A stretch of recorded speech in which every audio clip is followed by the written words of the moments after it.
अम, साल 2024 में ना सुप्रीम कोर्ट ने एक ऐसा फैसला सुनाया जो सिविल मुकदमों की दुनिया में किसी बड़े झटके से कम नहीं था। हाँ, वाकई। मतलब सोचिए, अगर कोई कोर्ट में ये दावा करता है कि आपने उससे पैसे लिए हैं या उसकी प्रॉपर्टी पर कब्जा किया है, और आप अपने जवाब में सिर्फ एक लाइन लिख देते हैं कि मैं इन सभी आरोपों से इनकार करता हूं। जो कि बहुत आम बात है, लोग अक्सर यही करते हैं। बिल्कुल।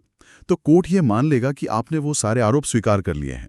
मतलब सुनने में ये बात एकदम उल्टी लगती है, लेकिन यही सच है। हाँ, और आज की इस गहन चर्चा में हम इसी विषय की गहराई में जाने वाले हैं। सही कहा। तो आज हम सिविल प्रोसीजर कोड, जिसे सीपीसी कहते हैं, उसके ऑर्डर 8 के प्रावधानों और सुप्रीम कोर्ट के कई ऐतिहासिक फैसलों को खंगालेंगे। हमारा मकसद ये समझना है कि अदालत में सिर्फ सच बोलना काफी नहीं होता। उस सच को कागज पर कैसे उतारा जाता है, वो तय करता है कि बाजी किसके हाथ में जाएगी। हम्म। और यहाँ श्रोताओं को ये ध्यान में रखना चाहिए कि हम यहाँ कानूनी तंत्र के काम करने के तरीके का विश्लेषण कर रहे हैं। ये कोई औपचारिक कानूनी सलाह नहीं है, क्योंकि देखिए हर केस के तथ्य ना बिल्कुल अलग होते हैं। हाँ, वो डिस्क्लेमर तो जरूरी है। तो अगर मैं इसे शतरंज के खेल से जोड़कर देखूं, तो वादी की पहली चाल होती है उसका दावा, और प्रतिवादी का लिखित जवाब यानी रिटन स्टेटमेंट वो पलटवार है जो खेल का नतीजा तय कर देता है। बिल्कुल सटीक एनालॉजी है ये। जब किसी पर केस होता है तो उसका बचाव सिर्फ एक साधारण चिट्ठी नहीं होता, ये एक रणनीतिक पलटवार है। तो सीधे उस बात पर आते हैं जिसने मुझे सबसे ज्यादा चौंकाया, डीम्ड एडमिशन, यानी किसी बात का मान लिया जाना। हम्म। अगर किसी ने अपने दावे में 25 आरोप लगाए हैं और मैंने उन 25 आरोपों के जवाब में लिख दिया कि मैं हर एक बात को सिरे से नकारता हूं, तो कानून की नजर में ये मेरी हार कैसे हो सकती है? देखिए यहीं पर लोग सबसे बड़ी गलती करते हैं, क्योंकि सिविल कानून भावनाओं या आम बोलचाल की भाषा पर नहीं चलता। वो चलता है प्रिसिजन पर, यानी सटीकता पर। अच्छा। हाँ, जब कोई सिर्फ ये कहता है कि मैं सब कुछ नकारता हूं, तो वो कोर्ट को ये नहीं बता रहा कि वादी की कहानी का कौन सा हिस्सा गलत है और उसकी खुद की कहानी क्या है। मतलब क्लैरिटी नहीं है। बिल्कुल। सुप्रीम कोर्ट ने ना बदत एंड कंपनी और लोहिया प्रॉपर्टीज जैसे ऐतिहासिक मामलों में इस सिद्धांत को बहुत गहराई से समझाया है। ये व्यापारिक विवाद थे ना शायद? हाँ, जहां लाखों करोड़ों के लेन देन का जिक्र था और प्रतिवादी ने बस गोलमोल तरीके से कह दिया कि हम सारे आरोपों को नकारते हैं। तो कोर्ट का क्या रिएक्शन था? कोर्ट ने साफ कहा कि अगर वादी ने किसी विशेष तारीख, किसी कॉन्ट्रैक्ट या किसी रकम का जिक्र किया है और आपने उसका विशिष्ट यानी स्पेसिफिक जवाब नहीं दिया, तो वो मान लिया जाएगा। हाँ, कानून ये मान लेगा कि आपके पास उस तथ्य का कोई ठोस जवाब है ही नहीं, और जहां ठोस जवाब नहीं है वहां उसे आपकी मौन स्वीकृति मान लिया जाता है। अरे बाप रे! लेकिन एक मिनट, मान लीजिए वादी ने पैराग्राफ 4 में लिखा है कि प्रतिवादी ने 15 जनवरी को मुझसे 1 लाख रुपए नकद लिए हैं, और मैं अपने जवाब में साफ साफ लिखता हूं कि मैं 1 लाख रुपए लेने की बात से इनकार करता हूं। अब इसमें क्या गोलमोल है? कानून इसे टालमटोल या इवेसिव डिनायल क्यों मानेगा? क्योंकि ये ओवर थिंकिंग नहीं है, ये लूप होल्स को बंद करने का तरीका है। सीपीसी के नियम बहुत स्पष्ट हैं कि आपको हर पैराग्राफ का अलग और एकदम सटीक जवाब देना है। तो मेरे जवाब में कमी क्या थी? कमी ये थी कि जब आप कहते हैं मैं 1 लाख रुपए लेने से इनकार करता हूं, तो आप सिर्फ उस 1 लाख के आंकड़े से इनकार कर रहे हैं। अच्छा। हाँ, आप इस संभावना को खुला छोड़ रहे हैं कि शायद आपने 90,000 लिए हों या 1,10,000 लिए हों। एल के दौरान इन शब्दों के जाल को सुलझाने का समय नहीं होता, इसलिए ड्राफ्टिंग में सिखाया जाता है कि हर दरवाजे को मजबूती से बंद करना है। तो फिर सही तरीका क्या है इसे लिखने का? सही तरीका ये लिखना है कि न तो वो 1 लाख रुपए की राशि, न ही उसका कोई भी हिस्सा, और ना ही किसी अन्य रूप में कोई रकम ली गई है। मतलब लेन देन की पूरी जड़ ही काट देनी है? एकदम। और देखिए 2024 के थंगम और सुशील कुमार वाले जजमेंट्स में यही बात सामने आई। वहां प्रॉपर्टी और पारिवारिक रिश्तों का विवाद था। तो उन्होंने भी गोलमोल जवाब दिया? हाँ, प्रतिवादियों ने दावों का गोलमोल जवाब दिया, ये सोचकर कि वादी को ही सब साबित करना पड़ेगा कोर्ट में। लेकिन सुप्रीम कोर्ट ने साफ कर दिया कि स्पेसिफिक इनकार न होने की वजह से उन पारिवारिक रिश्तों और प्रॉपर्टी के दावों को एडमिटेड मान लिया जाए। ये तो मतलब ड्राफ्ट करने वाले वकील के लिए किसी माइनफील्ड से गुजरने जैसा हो गया। एक गलत कदम और पूरा केस खत्म। बिल्कुल। लेकिन तब क्या होता है जब वादी ने अपने दावे में कोई ऐसी बात लिखी हो जिसके बारे में प्रतिवादी को सच में कुछ पता ही ना हो? जैसे कि? जैसे मान लीजिए वादी कहता है कि मैंने ये जमीन खरीदने के लिए अपने रिश्तेदारों से कर्ज लिया था। अब मुझे क्या पता उसने कर्ज किससे लिया और कब लिया। ऐसे में मैं स्पेसिफिक इनकार कैसे करूं? देखिए, ऐसे परिदृश्यों के लिए कानून एक बहुत ही तार्किक रास्ता देता है।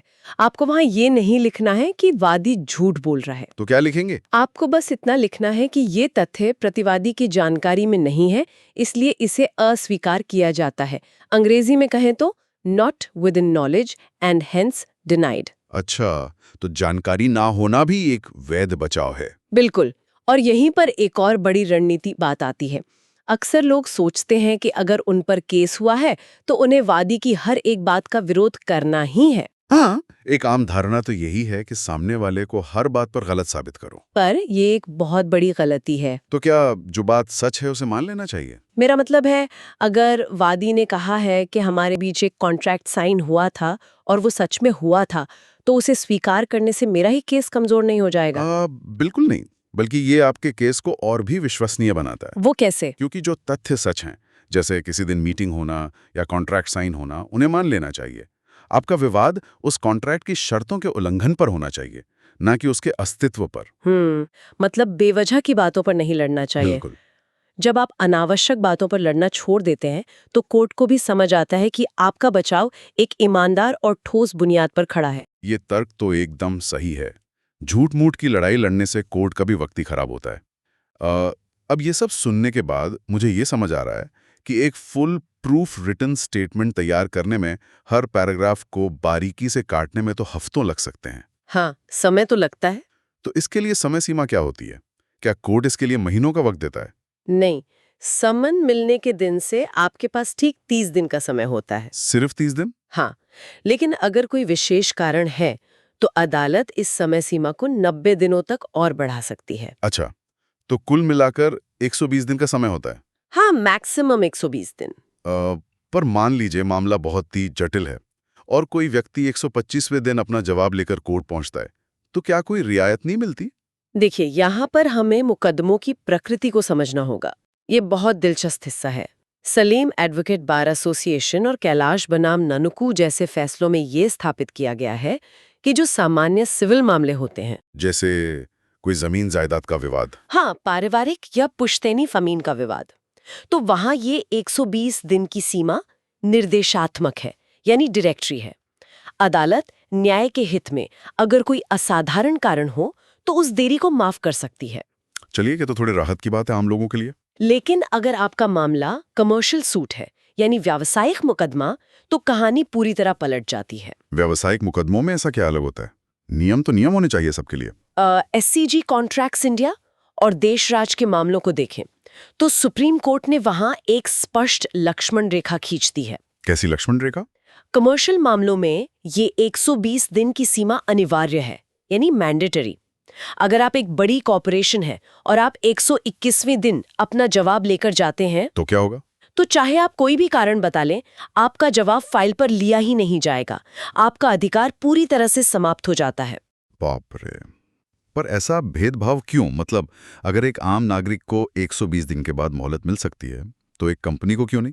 क्योंकि देखिए, व्यावसायिक विवादों का सीधा असर न अर्थव्यवस्था की गति पर पड़ता है। बिजनेस रुक जाता है। बिल्कुल।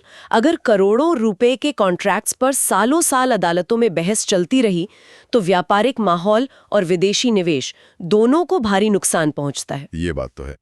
कमर्शियल कोर्ट्स का निर्माण ही इसलिए हुआ था ताकि व्यापारिक मामले तेजी से निपटें। इसलिए वहां समय ही पैसा है और अदालतें समय सीमा को लेकर बेहद सख्त हैं। ये तो समझ में आता है।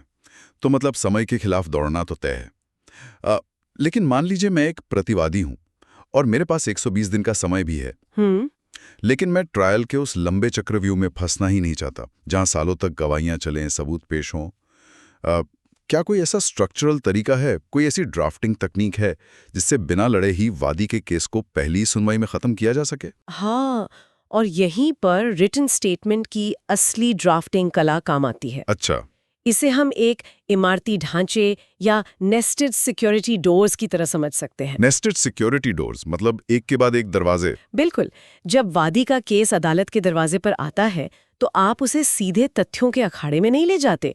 आप सबसे पहले एक तकनीकी सुरक्षा द्वार खड़ा करते हैं जिसे प्रिलिमिनरी ऑब्जेक्शंस या प्रारंभिक आपत्तियां कहते तो एक बेहतरीन वकील मेरिट पर लड़ने के बजाय हैं। हाँ, वो सबसे पहले तकनीकी आधार पर केस को गिराने की कोशिश करता है। तकनीकी आधार मतलब कोर्ट को ये बताना कि ये केस शुरू होने के लायक ही नहीं है। एकदम सटीक।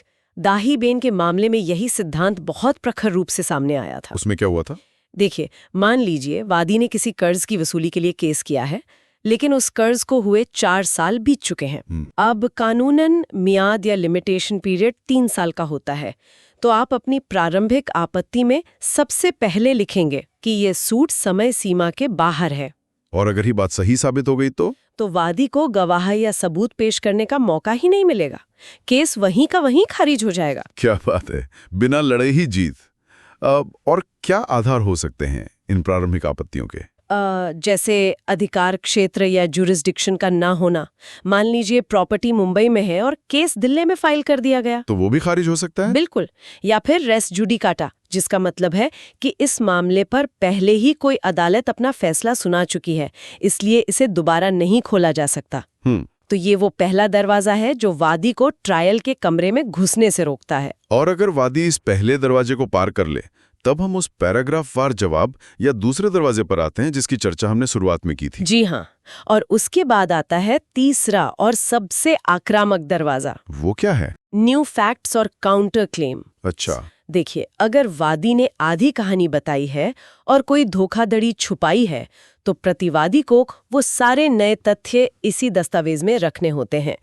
और अगर उल्टा वादी पर ही प्रतिवादी का कोई बकाया है, मान लीजिए उसने 5 लाख मांगे हैं, लेकिन प्रतिवादी को ही उससे किसी दूसरे लेन देन के 10 लाख लेने हैं, तो प्रतिवादी काउंटर क्लेम करता है। मतलब बचाव करते करते अचानक से खुद वादी बन जाना। हाँ, लेकिन यहाँ ये समझना जरूरी है कि काउंटर क्लेम सिर्फ बचाव का एक हिस्सा नहीं है।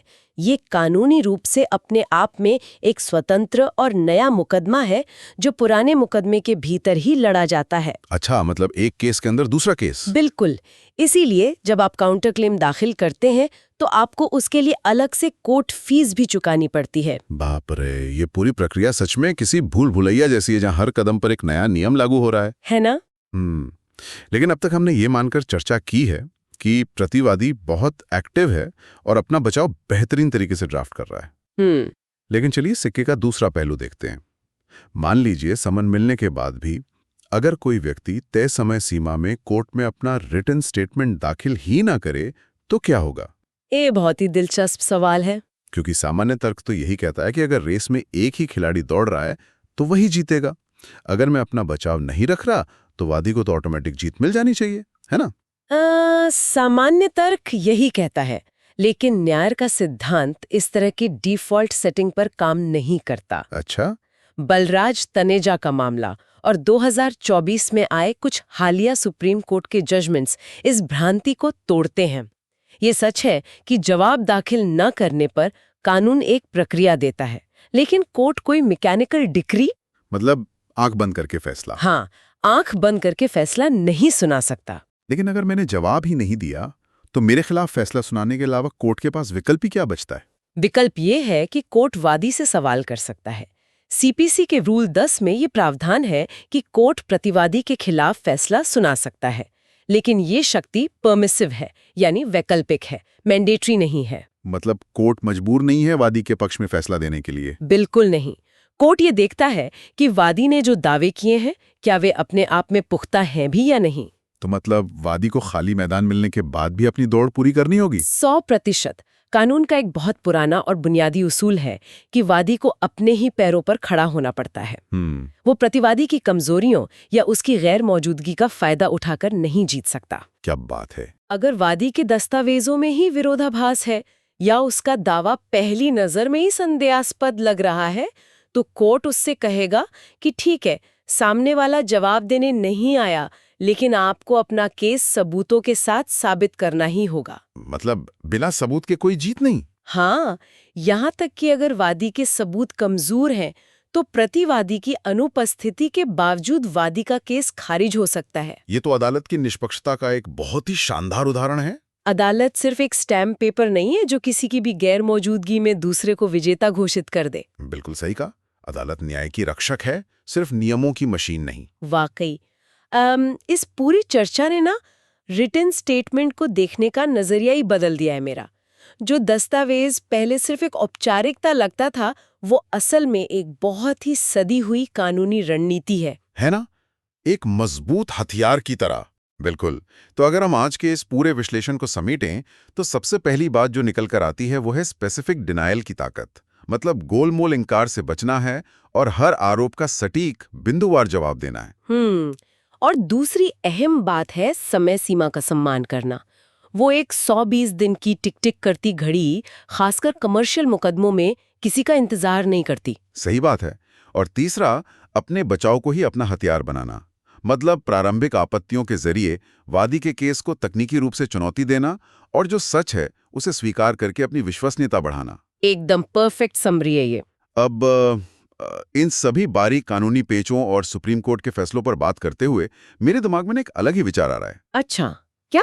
आज हमने बार बार डीम्ड एडमिशन या मौन स्वीकृति की बात की कि कैसे कोर्ट में किसी आरोप का स्पष्ट रूप से इनकार न करना उसे स्वीकार कर लेने के बराबर माना जाता है। हाँ बिल्कुल, कानून मौन और टालम टोल को सहमति का ही एक रूप मानता है। तो सोचने वाली बात यह है कि अगर हम इस सिद्धांत को अपनी रोजमर्रा की जिंदगी में लागू करें, दिलचस्प है। चाहे वो ऑफिस में बॉस का कोई अजीब सा ईमेल हो या व्यापारिक साझेदार का कोई व्हाट्सएप मैसेज हो या फिर हमारे निजी रिश्तों में थोपी गई कोई शर्त हो, हाँ, हम कितनी बार सिर्फ चुप रहकर या फिर देखते हैं शायद जैसे गोलमोल जवाब देकर अनजाने में सामने वाले की शर्तों को डीम्ड एडमिट कर रहे होते हैं।